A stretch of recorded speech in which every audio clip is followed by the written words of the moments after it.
this is Amanda from the Cat Scrappiness design team, and today we're going to play with some fun heart-shaped donuts and make a fun inlaid background. I've got the Heart Donut Builder dies, and I'm taking some tea dye distress ink and just going around the edges of the, what's going to be the donut part, the dough part of the donut. I am going to take a moment here to apologize if you can hear the noise in the background of my video. That is my pellet stove.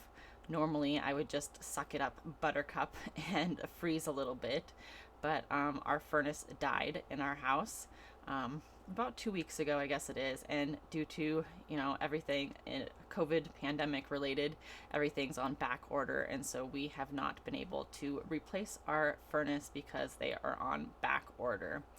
So the pellet stove is helping heat our house, so I cannot turn it off, and I can't go anywhere else to do a voiceover because we are remodeling at the same time, so all of our bedrooms are full of all of our stuff for the remodel. So anyway, as you can see, I am just going around the edges here and ink blending with the tea dye distress ink. Pretty simple technique here, just to give my donuts a little bit of dimension and color variation. After I did this, I decided that that was not enough dimension for me, so I'm coming in with a brushed corduroy and just adding a little bit just around the edges again. And I'm not going quite in as far as I did with the tea dye, so it will give a little bit more color variation here. So these fun Heart Builder donut dies, they come with lots of different pieces. You can mix and match them and make all kinds of different donuts. These are not all the pieces here on my screen. There are a bunch of different pieces, and they're extremely fun to play with. So I encourage you to go check them out on the Cat Scrappiness store. I will have these linked below in my description box if you're watching on YouTube. If you're not watching on YouTube and you're watching on the blog, they will be linked as well. So I've got this piece here that you can have be chocolate or whatever. Mine is going to be a maple bar type donut because this is going to my grandpa, and he can't have chocolate. It makes him sick. So I made mine a little bit lighter in color, so it will be a maple bar. So this piece here, I decided to do blue in the background. So this is like a blueberry donut. And several years ago, he took me out to the East Coast to have my spinal cord stimulator surgery. And there was a blueberry farm out there that we tried to visit several times to get blueberry donuts. And they were out every time we went there. And so I decided to make a blueberry donut here. This one's going to be a donut with strawberry frosting, if I can talk. And so I've got tried with picked raspberry here, but that didn't show up on my pink cardstock. They were pretty much the same color. So I am going to take this away, and we're going to use barn door instead to go around the edges just to give it a little bit of dimension. Once I get done with that, we are going to adhere that to the donut base piece. And then you see that little red heart, or little red, it's not red at all, the little die cut, or little die heart up there in the corner. We're going to glue these pieces together here, and I'm going to use that heart to cut out the center, so that one will have a hole in the middle, just like a donut would. Not all donuts do, but this donut's going to have a hole in the middle. So I'm just going to adhere these pieces together, and then I'm not sure if I'm going to die cut it right this second. Nope, I'm going to adhere everything else together first. So we're just going to adhere this maple piece onto the donut, so it looks like a dripping maple down the top of the donut. Then I believe I'm going to I'm going to die cut that out. So I'm just going to tape this together, and we're going to die cut through both layers at once. This isn't super thick cardstock. If you do have super thick cardstock, you might have to do it separately, but I used fairly thin cardstock, I believe 65 or 80 pound cardstock here. I just grabbed scraps from my my scrap pile. Alright, so I've got some glossy accents here that I'm going to put over the frosting part, so it makes it look more realistic, more shiny like frosting would. When I apply my glossy accents, I kind of do it like you would frost a sugar cookie. So I go around the edges first, and then I do a fill in the middle. So we're just going to fill this in. I know it's kind of hard to see with my hand in the way. eventually I will get my second camera set up. I used to have what I called my coloring camera that gave a side view.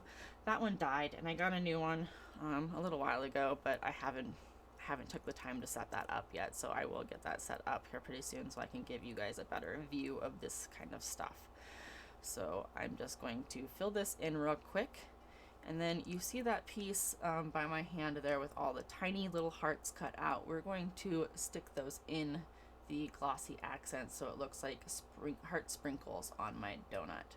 So I did get a little bit out of the lines here. I'm just going to take this pokey tool and scrape it up while the glossy accents is still wet. You can scrape it up and remove it from the places that you do not want it. So I'm just going to take a small pair of tweezers here and pick up these little hearts.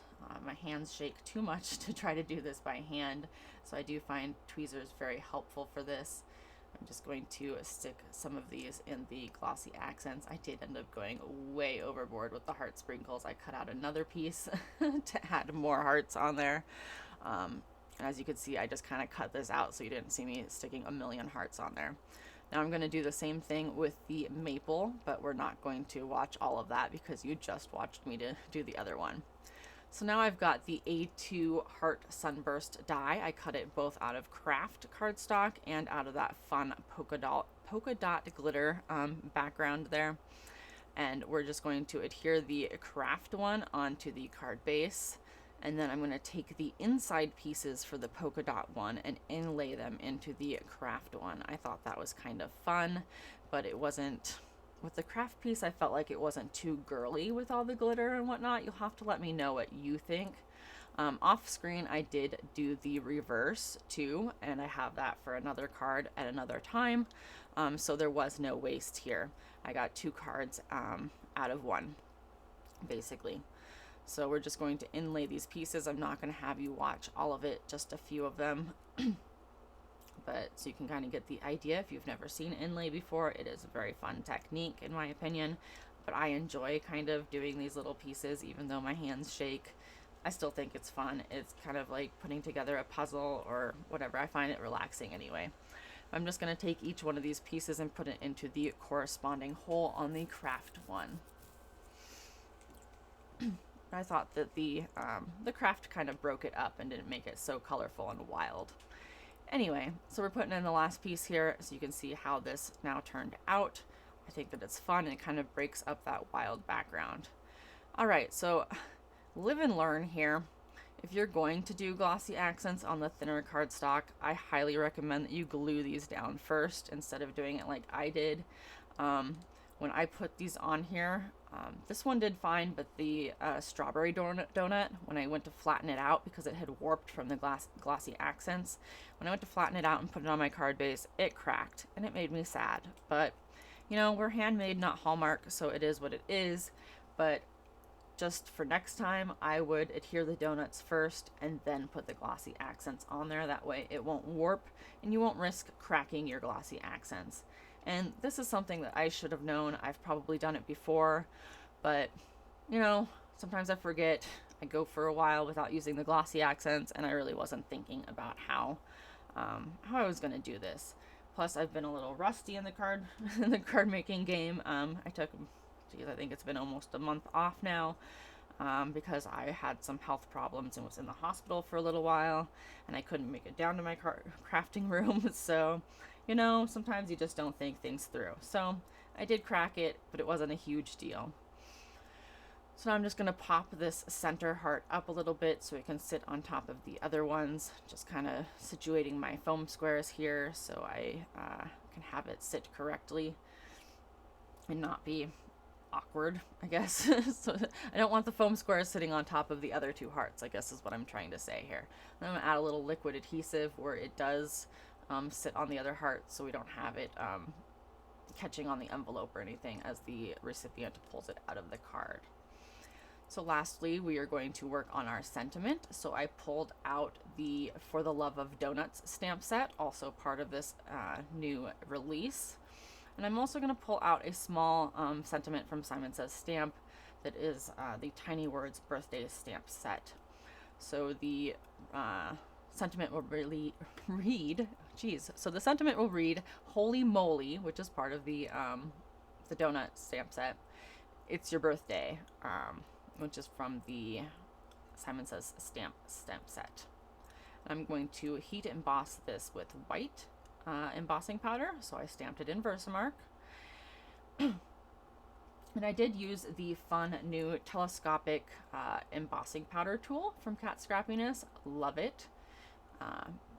I find that much better than the old EK Success embossing powder tool that I used to use, that the bristles fell out of, and that was just kind of a, that was kind of a hot mess. But I was using it because I had it. But this telescopic embossing powder tool is great. So I'm using the boxed sentiment strips die here to cut my sentiment out. It was bigger than I wanted it to be, so I cut it, and then I just shifted the die over where I wanted it to cut again. And this way I have a pressure cut edge on all four sides. You could use your scissors to cut it off, but then you're not going to have that pressure cut edge on the part where you cut it with the scissors. So I'm just going to glue this flat onto that center donut and center it up. And then we have our sentiment on the front of the card. I did decide that I wanted a sentiment on the inside of the card, so I'm going to use that same donut stamp set, the For the Love of Donuts stamp set. And this one is going to say, oh geez, I forgot what it was going to say. We're going to have to find out together now. I believe it says you donut know how much I love you, I believe. But we'll find out here in a second. Yes, that is exactly what it said. Hey, I remembered. And that finishes up my card for today. I hope that you enjoyed the card. All the links will be in the description box below if you're watching this on YouTube. If you're watching this over on the Cat Scrappiness blog, the links will be underneath the video. And don't forget to subscribe to the Cat Scrappiness channel and my channel. And as always, have a great day.